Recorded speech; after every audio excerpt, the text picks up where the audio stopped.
آپ نے پوچھا کہ ان حالات میں کیا پاکستان سروائیو کر سکتا ہے. اپیرنٹلی میں نے کہا تھا پیچھے بھی، اب دوبارہ دہراتا ہوں کہ پاکستان اپیرنٹلی تو سروائیو کرتا نظر آ رہا ہے، لیکن ان فیکٹ پاکستان سروائیو نہیں کر رہا، اور پاکستان اس کے اوپر جھوٹ بولی جا رہا ہے.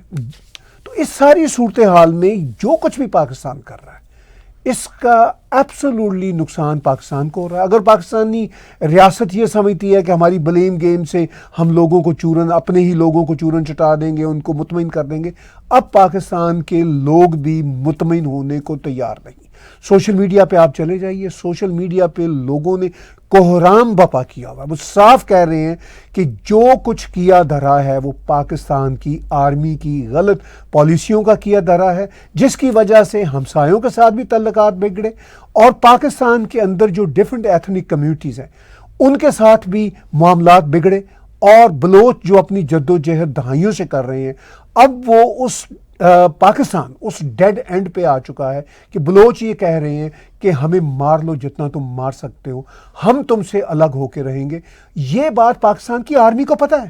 ہمارے جیسے جرنلسٹ جب ان کو یہ بات کہتے ہیں تو ان کو برا لگتا ہے، لیکن پاکستان آرمی کے سرکلز کو اندر یہ ریالٹی کا علم ہے.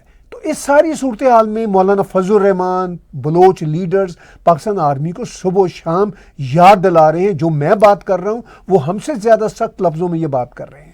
اب جب بھارت کا میڈیا اس بات کو اٹھاتا ہے، یا ہم انڈیپینڈنٹ میڈیا، کینیڈین میڈیا کے طور پر جب یہ بات اٹھاتے ہیں، یا اور ولاگرز اس بات کو اٹھاتے ہیں، تو پاکستان آرمی کہتی ہے جی کہ یہ لوگ بڑے خطرناک غلط پروپیگنڈا کر رہے ہیں. نہیں، آپ لوگ اپنے ملک کے لیے خطرناک ہو. آپ نے اپنا ملک خود برباد کیا ہے، مزید برباد کرنے کے راستے پہ ہو. آپ ان حالات میں سروائیو نہیں کر سکتے. اپنی پالیسیوں کو چینج کیجئے، اپنے ہمسایوں کے ساتھ تعلقات ٹھیک کیجئے، انسان بنیے، اپنے وسائل کو بروئے کار لاتے ہوئے اپنے عوام کی تقدیروں کو بدلیے. ادروائز آپ کا سروائیو کرنا امپاسبل ہے. چلیے، تو اب بات کرتے ہیں، بھارت میں آج کل تلسی گبارڈ کے وزٹ کا بہت چرچا چل رہا ہے. تلسی کے اس وزٹ سے دونوں ملکوں کے تعلقات پر کیا اثر پڑے گا؟ میڈیا کے اندر اس کی بہت شور ہے کہ انہوں نے اپنا آفس سنبھالنے کے بعد فوراً ہی بھارت میں وزٹ کیا. تو اس حوالے سے آپ کیا کہنا چاہیں گے؟ دیکھیے، تلسی گبارڈ کا یہ وزٹ بہت امپورٹنٹ ہے. Tulsi U S director of national intelligence ہے، یعنی ٹاپ اسپائی پوزیشن ہے ان کی. نیشنل انٹیلیجنس کے جتنے ادارے ہیں امریکہ میں، ان کی وہ ڈائریکٹر ہیں. بہت ہی ڈائنامک وائبرنٹ پولیٹیشین ہیں، اور پہلے ڈیموکریٹس میں ہوتی تھی، اب وہ ریپبلکن میں ہیں. اور ان کا بھارت کا وزٹ بہت امپورٹنٹ ہے. ہمیں یاد رکھنا چاہیے کہ تلسی گبارڈ نے جس روز اوتھ لیا تھا، اتفاق سے اس سے غالباً ایک روز بعد پرائم منسٹر نریندر مودی کا امریکہ کا وزٹ تھا پریزیڈنٹ ٹرمپ کی اس دوسری رجیم میں، اور ان کی تب بھی ان سے ملاقات ہوئی تھی.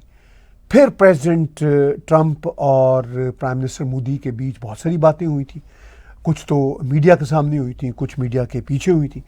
اب تلسی گبارڈ جو اپنا وزٹ کر رہی ہیں اس ریجن کا، اس میں سب سے پہلے وہ بھارت پہنچی ہیں، تو اس کی اہمیت بہت ہے، کیونکہ وہ بھارت کے نیشنل سیکیورٹی ایڈوائزر اجیت ڈووال سے بھی ملی، بھارت کے ڈیفنس منسٹر راجناتھ جی سے ملی، پرائم منسٹر نریندر مودی سے ملی، اور پھر ان کی جو فردر بریفنگ ہے ابھی اور ہوگی. آج ہم منڈے کو یہ شو کر رہے ہیں، لیکن ان کی فردر بریفنگ بھی ہوگی.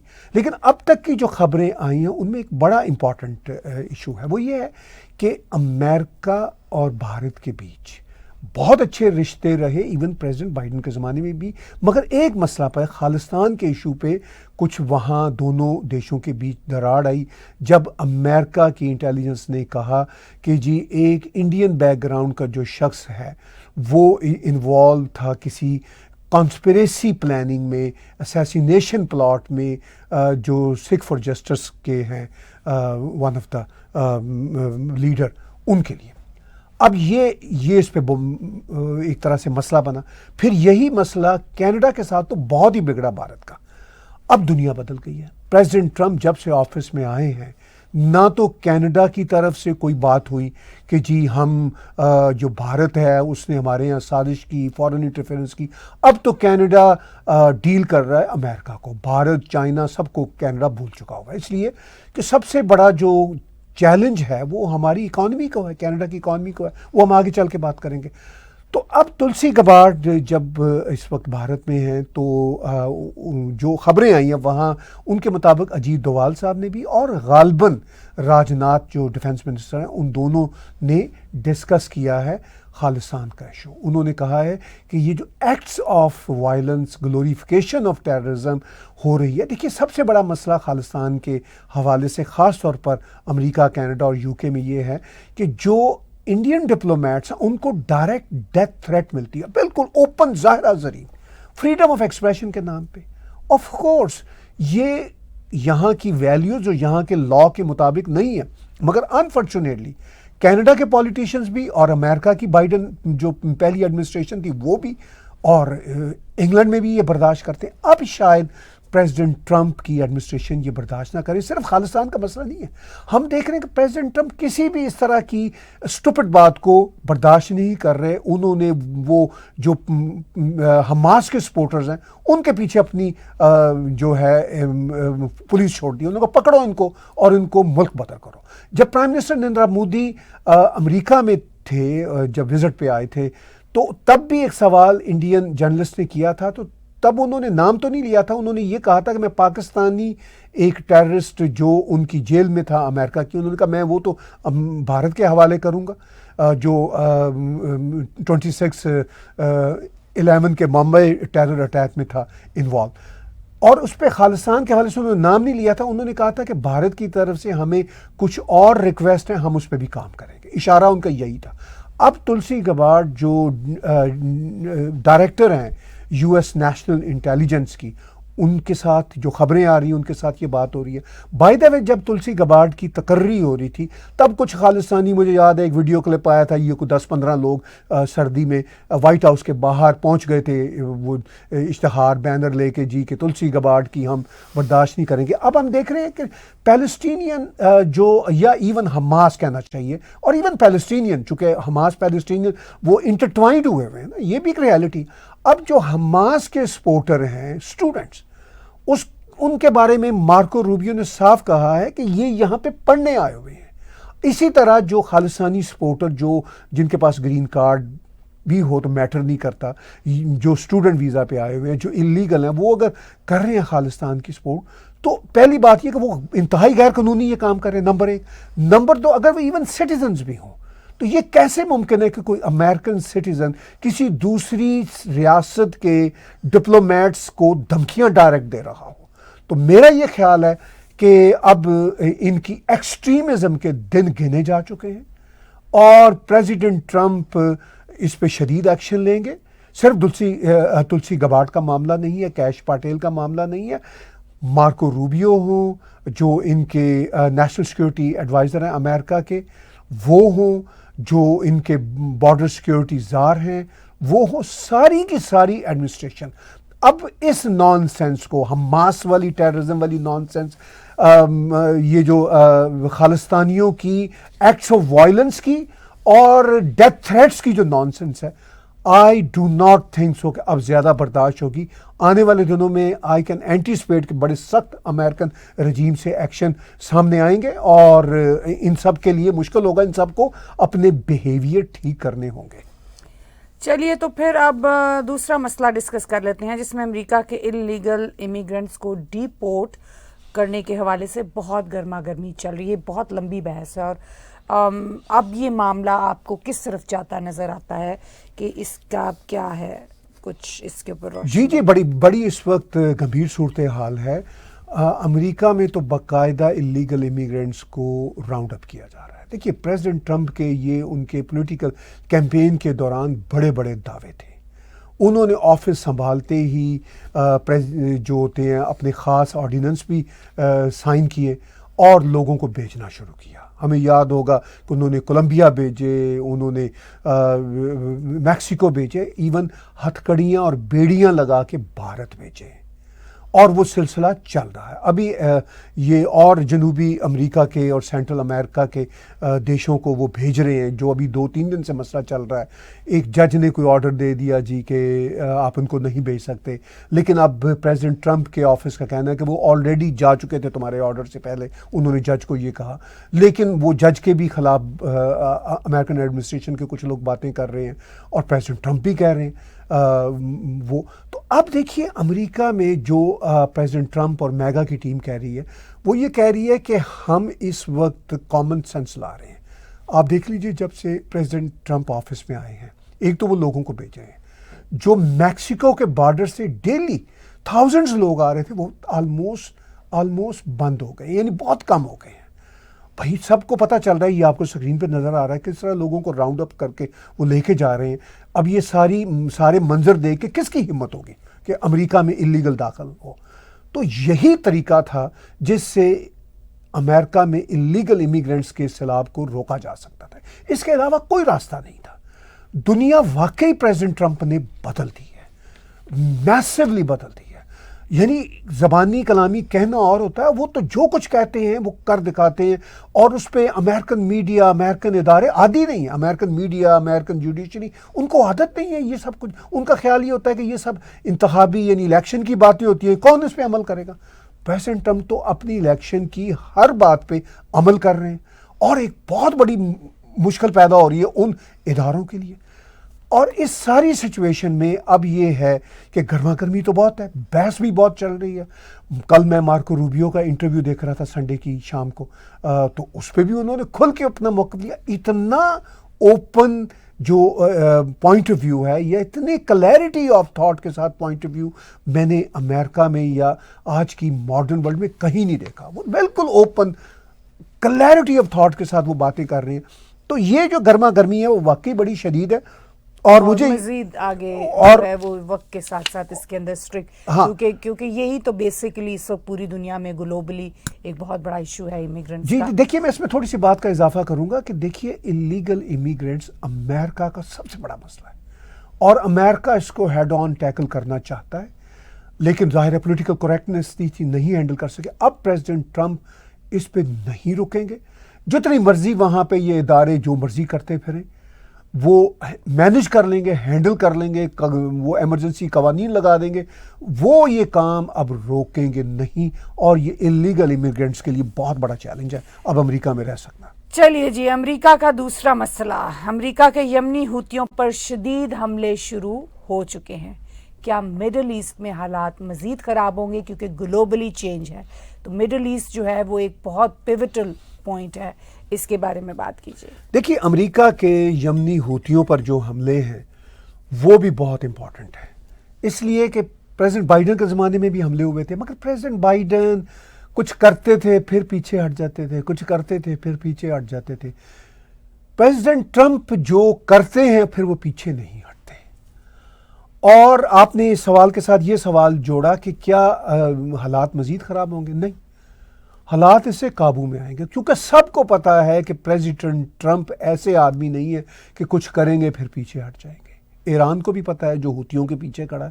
ایران بھی اب دہائی دے رہا ہے کہ بھائی ہم حوثیوں کا اب ساتھ نہیں دے رہے, کیونکہ ایران کی اپنی بری حالت ہوئی ہے. ایران کا اپنا جو نیوکلیئر پروجیکٹ ہے وہ سٹیک پر ہے. پریزیڈنٹ ٹرمپ دیکھیے جب تک افرمیٹو نہ کوئی ہو کوئی کام نہیں بنتا. پریزیڈنٹ ٹرمپ افرمیٹو ہے, فرم ہیں اپنے معاملات میں. اب وہ اتنے فرم ہیں کہ انہوں نے کہا ہے کہ میں تم سب کو دیکھ لوں گا. اب دیکھیے فرینکلی میں دیکھ رہا تھا کل, چونکہ یہ بہت صورتحال سیٹرڈے سے بگڑی, ان ٹرمز آف اٹیکس آن ہوتی, تو میں دیکھ رہا تھا کہ عرب لیڈرز, خاص طور پر سعودی لیڈرز یا سعودی کمنٹیٹرز یا یو اے ای کے لوگ, ان کے امپورٹنٹ لوگ کیا دے رہے ہیں, وہ بالکل خاموش ہیں. لیکن مجھے یہ پتا ہے کہ جی سی سی کنٹریز کے لوگ بھی بہت خوش ہیں. وہ بہت عرصے سے تنگ تھے حوثیوں سے, اور ان کو یہ پتا تھا کہ امریکہ کی طرف سے حوثیوں کے خلاف کوئی فیصلہ کن ڈسیسو قسم کا ایکشن نہیں ہونا, اس لیے وہ خام خواہ اپنے ہمسائے نیبرہڈ میں نا خام خواہ کی کشیدگی پیدا نہیں کرنا چاہتے تھے. اگرچہ حوثی ان کے اوپر اٹیک وٹیک کرتے رہتے تھے, لیکن سعودی عرب ان کو مینج کر لیتے تھے, پھر سعودی بھی اٹیک کرتے تھے. اب پریزیڈنٹ ٹرمپ کے آ جانے کے بعد وہ یہ محسوس کر رہے ہیں کہ پریزیڈنٹ ٹرمپ نے خاص طور پر اب یہ جو اٹیک ہوتیوں پہ شروع کیا وہ یہ محسوس کر رہے ہیں کہ اب یہ پریزیڈنٹ ٹرمپ امریکہ خود ہی اس کو ڈیل کر لے گا. وہ ان کے پیچھے ضرور کھڑے ہوں گے. یہ میں آپ کو بتا دوں جی سی سی کے کنٹریز سعودی عرب ہو, اماراتی ہوں, بحرینی ہوں, کویتی ہوں, کچھ وہ کہہ نہیں سکتے اپنے علاقے کی عرب پبلک کنزمپشن کی وجہ سے. اب اس ساری صورتحال میں ہوتیوں کے اوپر یہ جو سارے کا سارا معاملہ یہ مڈل ایسٹ کے حالات کو اور قابو میں لائے گا. دیکھیے حماس بھی اپنی بدماشیاں اگرچہ کرتے رہتے ہیں لیکن کم ہو گئے ہیں. ان کو پتہ ہے کہ آگے کون شخص ہے جس کو وہ ڈیل کرنا ہے, اس کا نام ہے پریزیڈنٹ ٹرمپ. پریزیڈنٹ ٹرمپ کے ساتھ وہ میس نہیں کرنا چاہتے. ان کو یہ بھی پتا ہے حماس کو کہ اگر ہمارا کوئی نجات ہو سکتی ہے تو وہ پریزیڈنٹ ٹرمپ کے ساتھ ہی ڈیل کر کے ہو سکتی ہے. اسی لیے سیز فائر چلا, اس کا پہلا فیز چلا, کافی حد تک ٹھیک رہا, ایشوز رہے لیکن کافی ہاسٹیج باہر آئے, ابھی بھی ہاسٹیج ہیں, ان کو بھی باہر آنا ہے. تو مڈل ایسٹ کے حالات ٹھیک ہوں گے. ایران کو بھی پتا ہے کہ مجھے اپنے کیڈر میں رہنا ہے. ایران کے کون دو سپورٹر ہیں, دو بڑے دیش, ایک چین ہے, ایک روس ہے. روس کے ساتھ ہم آگے چل کے شاید بات کریں گے. روس کے ساتھ امریکہ ویسے ہی اپنے حالات ٹھیک کر رہا ہے, وہ یوکرین کے معاملات کو ہینڈل کروا کے. تو روس ظاہر ہے ایران کو پھر یہی مشورہ دے گا کہ یار اب ہمارے امریکہ کے ساتھ اچھے تعلقات ہو رہے ہیں, تمہارے بھی تعلقات کچھ ٹھیک کر دیں گے, کچھ باتیں سن لیں. ابھی روس, چین اور ایران اکٹھے بیٹھے بھی ہیں. اچھا چائنا کے ساتھ کوئی جنگ تو نہیں ہو رہی, ایک ٹریڈ وار ہے. پریزیڈنٹ ٹرمپ کی وہ جو ٹریڈ وار ہے یا ٹیرف وار ہے وہ تو پوری دنیا کے ساتھ ہے. وہ کہہ رہے ہیں جہاں میں ہر چیز بدلوں گا وہاں میں امریکہ کا جو تجارت کا طریقہ ہے, جو بیوپار کا طریقہ ہے وہ بھی میں بدلوں گا. وہ ان کا کہنا ہے. وہ ریوائیو کرنا چاہتے ہیں. دراصل وہ ان کا خیال ہے کہ امریکہ کو ریوائیو کرنے کے لیے ان کے پاس سولوشن موجود ہے, بہتر اکنامک سچویشن کے لیے بہتر فارمولا موجود ہے, جس میں کہ وہ بروٹلی وہ یہ بات ایکسیپٹ کرتے ہیں کہ اس وقت امریکہ فرسٹ فور اس. ہاں دیکھیں نا, امریکہ فرسٹ کی وہ بات کر رہے ہیں تو ہر دیش جو پہلے اپنے دیش کے فرسٹ ہونے کی بات نہیں کرتا تھا وہ بھی اب کر رہا ہے. پہلے تو جیسے کینیڈا کا خیال تھا, ٹروڈو کا خیال تھا, ٹروڈو تو بھی گیا پچھلے ہفتے, تو اس کا خیال تھا کہ بھئی اگر ہم کینیڈا فرسٹ کی بات کریں گے, مطلب پہلی رجیم جب تھی ٹرمپ کی, تو ہم گلوبلسٹ نہیں رہیں گے. لیکن اب تو ٹروڈو بھی کینیڈا فرسٹ کی بات کر رہا تھا, پیئر پولیور بھی بات کر رہا تھا, مارک کارنی بھی بات کر رہا ہے, یورپین لیڈر بھی بات کر رہے ہیں. افریقہ میں بھی یہ احساس ہو رہا ہے. افریقہ کی ایک میں بہت اچھی انٹلیکچوئل ہیں, فارمر ایمبیسڈر ہیں افریقی یونین کی, ان کا انٹرویو میں کل سن رہا تھا, بڑی اچھی انہوں نے بات کی. انہوں نے کہا اگر پریزیڈنٹ ٹرمپ امریکہ فرسٹ کی بات کر رہے ہیں تو افریقہ کے دیشوں کو کیا تکلیف ہے کہ وہ اپنے اپنے دیشوں کے فرسٹ ہونے کی بات نہیں کر سکتے. پہلے بھی بات کرتے تھے, لوگوں کو انٹرسٹ ہوتا تھا اپنے دیشوں کا, مگر وہ گلوبلسٹ انٹرسٹ میں باہر سے پیسے کھانے کے چکر میں بات نہیں کرتے تھے. اب لوگوں کو احساس ہو گیا کہ امریکہ سے پیسے نہیں ملنے, یورپ سے بھی نہیں ملیں گے, تو اب اپنے دیش کے ریسورسز کے فرسٹ ہونے کی بات کریں. تو اس ساری سچویشن میں مڈل ایسٹ میں خاص طور پر جو میں بات کرنا چاہتا ہوں, کنکلوڈ کرنا چاہتا ہوں, یقینی طور پر حالات ٹھیک ہوں گے. اپیرنٹلی یہی لگ رہا ہے کہ ہوتیوں پہ حملہ ہو رہا ہے تو ایک نئی جنگ چھڑ رہی ہے. نہیں, یہ دبی ہوئی جنگ تھی. اس جنگ کو president Trump once for ever والا جو ہوتا ہے نا معاملہ, کہ ایک ہی بار ایک ہی اللہ کے ساتھ اس کو ٹھیک کیا جائے اور وہ کر دیں گے. اور اس کی بہت بڑی وجہ جو پلان ہم دیکھتے ہیں وہ نیو ورلڈ آرڈر ہے, جس کے اندر کی چیزیں بہت ساری اب بیسیکلی تو ڈیسائیڈڈ ہیں, صرف ان کا امپلیکیشن کے اندر جو ٹائم بورو کرنا ہے یا تھوڑا بہت وہ ہے وہی پرابلم ہے. ادروائز تو ڈراسٹک چینجز ہیں گلوبلی, پالیسیز سے لے کے, ڈائمینشن سے لے کے, ورلڈ آرڈر سے لے کے ہر چیز تک. تو چلیے پھر اب واپس اسی مسئلے کی طرف آتے ہیں جو ہمیشہ سے چل رہا ہے, ہمیشہ تو نہیں کہنا چاہیے لیکن اس وقت بہت ٹاپ پہ ہے. وہ پریزیڈنٹ یوکرین روس کے بیچ امن پر بہت زور دے رہے ہیں. کیا دونوں ملکوں کے بیچ میں سیز فائر ہو سکے گا؟ یہ ایک کنٹینیوس پین ہے. ایک سیز فائر کا چلا گیا ہے پرپوزل, جو یوکرینین ابھی پچھلے ہفتے بیٹھے تھے امریکن کے ساتھ سعودی عرب میں. وہ سیز فائر انہوں نے اس کا ایک پرپوزل, ایک مہینے کا وہ جو پرپوزل بنا کہ ایک مہینے کے لیے سیز فائر کر دیا جائے, وہ چلا گیا پریزیڈنٹ ٹرمپ کے پاس, پریزیڈنٹ پوتن کے پاس. پریزیڈنٹ ٹرمپ نے پریزیڈنٹ پوتن کو فارورڈ کر دیا. کل یعنی منگل کے روز پریزیڈنٹ ٹرمپ کی پریزیڈنٹ پوتن کے ساتھ ایک فون کنورسیشن ہونی ہے, بڑی امپورٹنٹ ہے.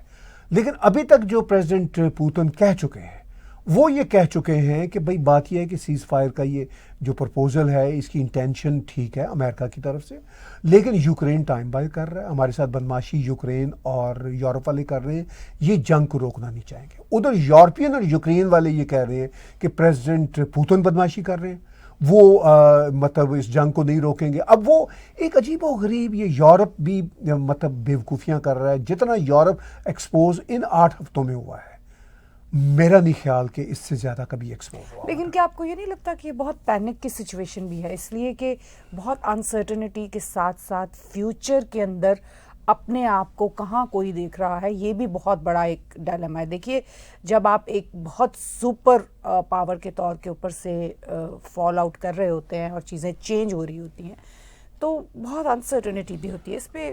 یہ انسرٹینٹی ہے، مگر یورپ کا مسئلہ یہ تھا کہ یورپ کو 70 سالوں سے امریکہ کی وجہ سے ہی سروائیو کر رہا تھا، امریکہ نے ہی ان کو سیکیورٹی شیلٹر دیا ہوا تھا، امریکہ کی شے پر ہی وہ دنیا بھر میں ایکشن کرتے تھے۔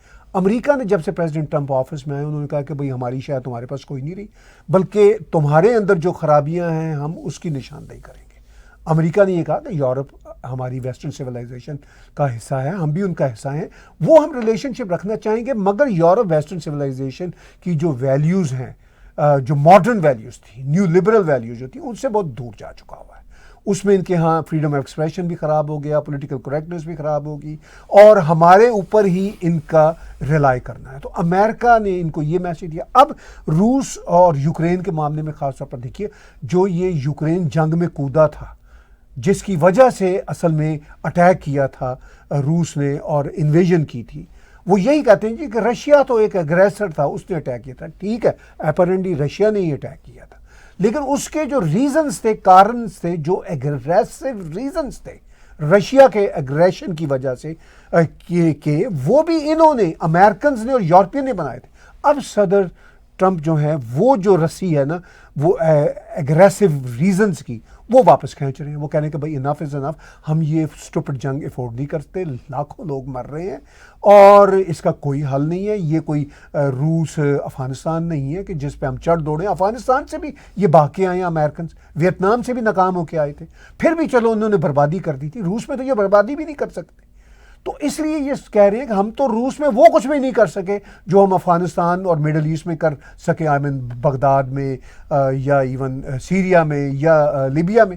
تو اس لیے یہ بات اب امریکنز کو سمجھ آ رہی ہے، یہ صرف پریزیڈنٹ ٹرمپ کی کوئی پرسنل سوچ نہیں ہے۔ اب دیکھیے امریکہ میں جو وار مونگرز ہیں، یورپ میں یہ جو سو کالڈ لیفٹ کے وار مونگرز ہیں، ان کا مسئلہ یہ ہے کہ یہ اس جنگ میں کودے تھے، یوکرین کو انہوں نے ایندھن کی بھٹی بنایا، اور اب یہ کہہ رہے ہیں کہ اگر ایندھن کی بھٹی جل رہی ہے تو تھوڑی اور جل جائے اور ایک اور ایکسپیریمنٹ سال کا کر کے دیکھتے ہیں۔ اب وہ چونکہ اب یہ سیز فائر کی بات ہوئی تو ان کو یہ بھی لگ رہا ہے کہ ہم مارے گئے لٹے گئے، اب یہ پیچھے بھی ہٹنا چاہ رہے ہیں، ٹائم بائی کرنا چاہ رہے ہیں، یورپ والے بھی یوکرین والے بھی یہی بات پریزیڈنٹ پوتن کہہ رہے ہیں کہ بھئی تم مجھ سے ٹائم بائی نہیں کر سکتے، میں سیز فائر کروں گا یا پیس ڈیل کی طرف جاؤں گا پرماننٹلی اور پرماننٹ چیزوں کو سیٹل کروں گا۔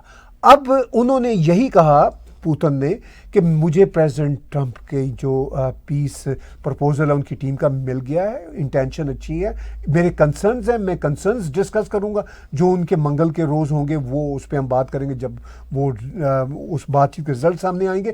تو اب سیز فائر یا پیس ڈیل تو ہونی ہے، یہ بات تو طے ہے، اس میں تو کوئی شک نہیں۔ جو مرضی ویسٹرن میڈیا بک بک کرتا رہے، ویسٹرن لیڈر جو مرضی آپٹکس بناتے رہیں، ایگزٹ اسٹریٹجی لیتے رہیں، یہ جو پپٹ ہے زیلنسکی جو مرضی کرتا پھرے، ان سب کو پیس پہ جانا ہی ہوگا، کیونکہ اتنی بری طرح یہ ہار رہے ہیں یوکرینین۔ پریزیڈنٹ ٹرمپ نے کہا تھا اس کو کہ تم ہار رہے ہو، تمہارے پاس کارڈ ہی کوئی نہیں ہے، تم میرے سے بات کیسے کر سکتے ہو۔ تو اب دیکھیے پریزیڈنٹ ٹرمپ بہت وائز آدمی ان چیزوں کو سمجھتے ہیں۔ تو بہرحال پیس ڈیل کل کی بات کے بعد ہمیں پتہ چلے گی کہ کیا ہوتی ہے، مطلب پریزیڈنٹ پوتن کی اور پریزیڈنٹ ٹرمپ کی کوئی نہ کوئی رستہ تو آگے جانا ہے۔ ایسا تو نہیں ہے نا کہ ادھر سے ایک ڈرافٹ گیا سائن ہو کے آ گئے۔ پہلے روسی ملے تھے امریکی ٹیم کے ساتھ تو یوکرینین نے ساری باتیں ریجیکٹ کر دی۔ اب اگر یوکرینینز کے ساتھ روسی ملے ہیں تو ان کی باتوں کو اگر فرض کیجئے کسی حد تک ریجیکٹ بھی کر دیں روسی تو واٹ اے بگ ڈیل۔ پھر آگے کو بات چیت چلے گی, کوئی رستہ چلے گا. اب یورپ اور یوکرینین کا یہ کہنا ہے کہ اوہو ہم نے تو ایک دفعہ پروپوزل بنا دیا ہے, اب روس بھاگ رہا ہے. بھائی روس اپنی ٹرمز پہ چلے گا, تم اپنی ٹرمز کی بات کر رہے ہو. کسی بھی نیگوسیشن میں بات تو بیچ میں جا کے سیٹل ہوتی ہے نا. تو میں اتنا ڈس اپوائنٹ ہوا ہوں یہ ویسٹرن لوگوں سے زندگی میں پہلی بار ماڈرن زمانے میں, کہ یہ اتنے اسٹوپڈ نکلے ہیں کہ میں سوچ نہیں سکتا تھا. آئی ایم سو شاکڈ کہ بھائی بات یہ ہے کہ کوئی بھی ڈیل ہے, نیگوسیشن ہے, وہ کوئی درمیان میں جا کے ختم ہوتی ہے نا. یہ تو نہیں ہے کہ تمہاری بات مانی جائے گی یا دوسرے کی بات مانی جائے گی. لیکن بہرحال یہ سیز فائر ضرور ہوگا اور یہ پیس ڈیل ضرور ہوگی. یہی یورپ کے انٹرسٹ میں ہے, یہی یوکرین کے انٹرسٹ میں ہے, یہی روس کے انٹرسٹ میں ہے, یہی امریکہ کے انٹرسٹ میں ہے, اور یہی دنیا کے انٹرسٹ میں ہے. جی, اور پیس پروسیس ہمیشہ ڈائلاگ ہمیشہ ٹائم لیتا ہے, اور اس ٹائم کے اندر 2 3 4 5 میں آ کے پھر آپ کو مڈل گراؤنڈس ہی ڈھونڈنی پڑتی ہیں. ایبسلیوٹ کسی کی بات کا کوئی سلوشن ایبسلیوٹ نہیں ہوتا. چلیے اب آ جاتے ہیں ہم اپنے پرائم منسٹر مارک کارنی کی طرف. ہمارے کینیڈا کے prime minister mark Karni Europe یاترا پر ہیں. ان کے وزٹ کا کیا نتیجہ نکلے گا, کیا نتیجہ نکلتا آپ دیکھتے ہیں, یا یہ اس کی انٹینشنز کیا ہیں؟ دیکھیے, مارک کارنی نے لاسٹ ویک جب اوتھ لیا, ابھی تو ان کی پارلیمنٹ میں سیٹ بھی کوئی نہیں ہے, ابھی تو ہماری پارلیمنٹ کینیڈا کی پرروگ ہے. اوتھ لیا تو وہ بڑا ڈیفیکلٹ ان کے لیے چیلنجنگ ٹائم ہے. ایک تو چیلنجنگ ٹائم یہ ہے کہ کینیڈا کو اگلے الیکشن میں لے کے جانا. دوسرا سب سے بڑا چیلنج یہ ہے کہ کینیڈا امریکہ کے ٹیرف سے کیسے ڈیل کرے. تیسرا چیلنج یہ ہے کہ امریکہ کے ساتھ کینیڈا کے تعلقات کافی خراب ہوئے ہیں 51 اسٹیٹ کی وجہ سے, ٹیرف کی وجہ سے. پھر کینیڈا کے پولیٹیشینز نے جو نیریٹو لیا پریزیڈنٹ ٹرمپ کے خلاف, وہ بھی مطلب ان کو مزید انسٹیگیٹ کرے گا. اب اس کے پیچھے کئی پولیٹیکل کارن ہیں. میں تو ہمیشہ کہتا ہوں اب کینیڈا کا میڈیا اس بات کو کہہ نہیں سکتا یا مانتا نہیں ہے, یا ان کی پولیٹیکل مجبوریاں ہیں. یہ جو ٹیرف کا کینیڈا پہ اتنا شدید ہے, ایک تو پریزیڈنٹ ٹرمپ کا ٹیرف کا جو پریشر ہے وہ پوری دنیا پہ, صرف کینیڈا پہ نہیں ہے. اب وہ کینیڈا کو کیسے ایگزیمپٹ کر دیں. دوسرا, کینیڈا میں ٹروڈو اتنا ایڈیٹ پرائم منسٹر تھا, آئی ایم سوری ٹو سے, لیکن مجھے یہ کہنا پڑے گا, میں یہ ہمیشہ کہتا ہوں کہ وہ اس کے ساتھ ان کی بن ہی نہیں سکتی تھی. پریزیڈنٹ ٹرمپ جو ہے ایک کامن سینس کے آدمی ہیں, اور ٹروڈو کے پاس کامن سینس قریب سے نہیں گزری. اب تو خیر وہ چلا گیا, میں کیا اس کی بات کروں. Anyhow, as a prime minister Trudeau worse prime minister تھا ان مائی ہمبل اوپینین. اب مارک کارنی آیا. مارک کارنی ایک طرح سے انٹرم پرائم منسٹر ہے. یہ کچھ میچیور دکھتا ہے تمام تر ایشوز کے بجائے کے باوجود, اگرچہ یہ ٹروڈو 2 بھی لوگ اس کو کہتے ہیں, جو غلط نہیں بھی ہے, but still he is better than Trudeau. اسی لیے اس کے جو گراف میں نمبر ہیں وہ بہتر آ گئے, کیونکہ ہمارا کنزرویٹو لیڈر اور کنزرویٹو پارٹی خود بڑی مطلب غلط پالیسیاں چلا رہی ہے. اب دیکھیں نا, کنزرویٹو ایکس تھا کاربن ٹیکس, ایک ہی نعرہ لگاتے رہے. وہ بھی اس نے مارک کارنی نے کہہ دیا میں بھی ختم کرتا ہوں, بات برابر ہو گئی. اب وہ ٹروڈو نے نعرہ لگایا جی کہ ہم کینیڈا کی کسی صورت 51 اسٹیٹ نہیں بنیں گے, تو پیئر پولیور بھی اس پہ چل پڑا کہ جی اس کا اب یہی نعرہ ہے کہ میں 51 اسٹیٹ نہیں بنوں. اور یار تمہیں کون 51 اسٹیٹ بنا رہا ہے؟ تم اس بات کو نہ ہاں کرو نہ کرو, تم بات کرو کینیڈا کی اکانومی کو آگے کیسے لے کے جانا ہے. اب پیئر پولیور کو بھی کک پتہ نہیں ہے, اور وہ بھی جو اس کی پارٹی کی ٹیم ہے نہ اہل لوگوں کی, وہ اس کو لے کے چل رہا ہے. اسی لیے تو اس کے نمبر نیچے آ رہے. تو اب اگلا جو الیکشن ہے وہ تو جو جب بھی اعلان کرے گا مارک کارنی, ہوپفلی جب وہ واپس یورپ سے آئے گا تو شاید اس کے آنے کے بعد کوئی 1-2 دن بعد اعلان کر دے, کیونکہ اس کو بھی تو الیکٹ ہونا بھی پارلیمنٹ کے لیے پہنچنے کے لیے, اس کے پاس تو سیٹ ہی نہیں ہے اپنی. تو اس ساری سچویشن میں اب جو وہ یورپ کا وزٹ کر رہا ہے, آپ نے پوچھا کہ اس کا نتیجہ کیا نکلے گا. اس کا نتیجہ یہ ہے کہ وہ ظاہر ہے ہماری اکانومی پہ سٹریس ہے, ٹیرفز کا دباؤ ہے, اور یورپ پہ بھی دباؤ ہے. ایسا نہیں ہے کہ یورپ کوئی خوشحال بیٹھا ہوا ہے, یورپ کو بھی وہی چیلنجز ہیں جو کینیڈا کو ہیں. تو اب مارک کارنی ان کے ساتھ یہ باتیں کرنے گیا کہ بھئی ہم مل کے بھی آگے کوئی بزنس کریں گے, نمبر 1. نمبر 2, وہ اپنے آپٹکس بنانے گیا مارک کارنی کہ بھئی اس نے جب الیکشن کال کرنے ہیں تو ذرا اس کی کوئی تھوڑی سی ریٹنگ اور اوپر جائے, وہ بھی اس کو چاہیے. پھر اس نے کہا کہ میں as a prime minister president Trump کے ساتھ بھی بات چیت کرنا چاہوں گا, تو کوشش کرے گا کوئی ایمبیسڈر لیول, دونوں ایمبیسڈرز امریکہ اور کینیڈا کے کوشش کریں گے, فارن آفس کوشش کریں گے, تو بات بھی شاید ہو ہی جائے گی ان کی. اور پریزیڈنٹ ٹرمپ کیا کہیں گے، it doesn't matter much honestly, چونکہ پریزیڈنٹ ٹرمپ تو جو آلریڈی کہہ رہے ہیں کینیڈا کے بارے میں، پوری دنیا کے بارے میں، یورپین یونین کے بارے میں وہی کہیں گے. تو اس ساری صورتحال میں مارک کارنی اب مطلب اس کے وزٹ کا یہی فائدہ ہے کہ وہ کچھ آپٹکس بنائے گا، حالانکہ یہی آپٹکس ٹروڈو بھی بنا رہا تھا. اب یورپ بھی اسی کشتی میں سوار ہے نا، جس کشتی میں کینیڈا سوار ہے، بلکہ دنیا کے سارے دیش سوار ہیں. تو اب اس ساری صورتحال میں اس کے وزٹ کا کوئی بہت فائدہ تو نکلنا نہیں، صرف یہ ہے کہ وہ اپنے آپٹکس بنا کے ہمارا جو پرائم منسٹر واپس آ جائے گا، ان آپٹکس کو بیس کرتے ہوئے وہ پھر الیکشن کو اسیس کرے گا کہ میں کون سی ڈیٹ کال دوں تاکہ میں جیت سکوں. تو اب یہی آپٹکس رہ گئے، یہی فائدے رہ گئے. اس کے علاوہ گیم اب ٹوٹل امریکہ کے کورٹ میں ہے، گیم کا بال امریکہ کے کورٹ میں ہے.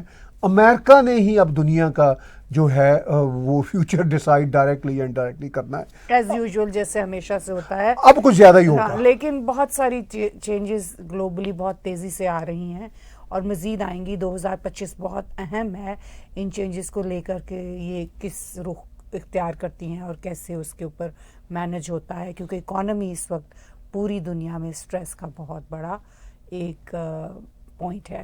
تو آج کا بلا تکلف شو طاہر گورا اور میرے ساتھ دیکھنے کا بہت شکریہ. آپ ہمارے ٹیک ٹی وی کے یوٹیوب چینل کو سبسکرائب کیجئے. ہمارے اسی چینل پر موجود ڈونیٹ کے بٹن کو دبا کر آپ پیٹریان، پے پال یا کریڈٹ کارڈ کے ذریعے ڈونیٹ کر سکتے ہیں.